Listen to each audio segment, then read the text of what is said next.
Anniversary के दिन छोटी सी बात पर पति और पत्नी के बीच कहासुनी हो गई। बहस इतनी आगे बढ़ गई कि पति गुस्से में घर का दरवाजा पटक ऑफिस के लिए निकल गया। पत्नी ने गुस्से में घर पर कांच का शोकेस फोड़ दिया।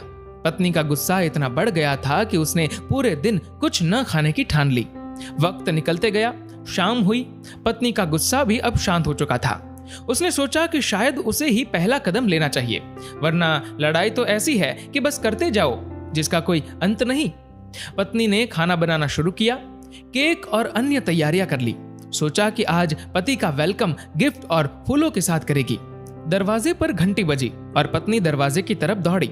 दरवाजा खोलते ही अचानक घर के लैंडलाइन पर एक फोन आया। पत्नी अपने रूम में फोन उठाने गई और देखा कि फोन पति के मोबाइल से ही आया है। उसने फोन उठाया और दूसरी तरफ एक व्यक्ति ने पूछा, जी क्या ये राहुल का घर है? पत्नी ने जवाब में कहा, हाँ जी, ये राहुल जी का ही घर है और मैं उनकी पत्नी बोल रही हूँ। वह व्यक्ति फिर कहता है, देखिए आप जल्दी से रेलवे स्टेशन के पास वाले हॉस्पिटल में पहुंच जाइए। पत्नी थोड़ी सी घबराहट के साथ बोली, क्यों, क्या हुआ? और मेरे पति का मोबाइल फोन आपके पास कैसे?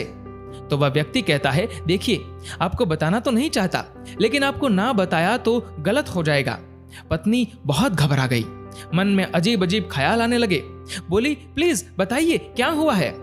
उस व्यक्ति ने कहा, आज शाम आपके पति की कार का एक्सीडेंट हो गया था। दुर्घटना स्थल पर ही उनकी मृत्यु हो गई। उनकी बॉडी को पोस्टमार्टम के लिए हॉस्पिटल लाया गया है, इसलिए आपका यहाँ होना बहुत जरूरी है।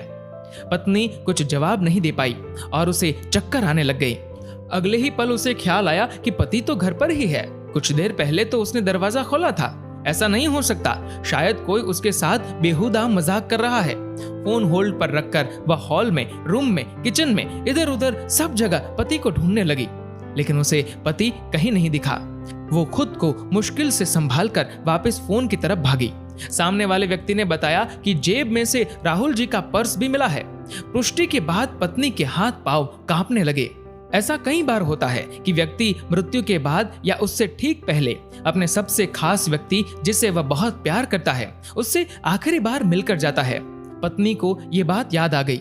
उसके आंखों से आंसू रुकने का नाम नहीं ले रहे थे। फोन एक तरफ उसके हाथ से गिर गया और वह जोर से जमीन पर गिर पड़ी। अचानक बाथरूम से आवाज आई, अरे सुनती हो, चाय बना लो प्लीज, आज तो दिन ही खराब है। पति बोला, आते वक्त फोन और पर्स दोनों चोरी हो गए और ठंड भी लग गई।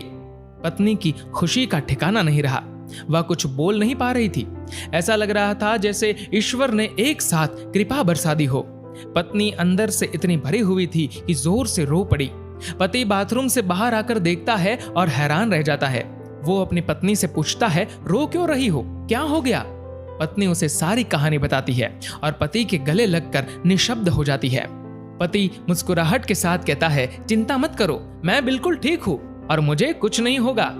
दोस्तों, कई बार हम अपने जीवन साथी से, दोस्तों से, रिश्तेदारों से ऐसी लड़ाई कर लेते हैं जिसका अंत ही नहीं होता। क्या पता आज किसका आखिरी दिन हो। जिंदगी ने इस पत्नी को तो दूसरा मौका दे दिया, क्या पता हमें दूसरा मौका मिलेगा या नहीं। रिश्तों में लड़ाइयाँ तो होती ही रहती है, लेकिन ये कोशिश करें कि उन लड़ाइयों का हल शांति से कर लिया जाए।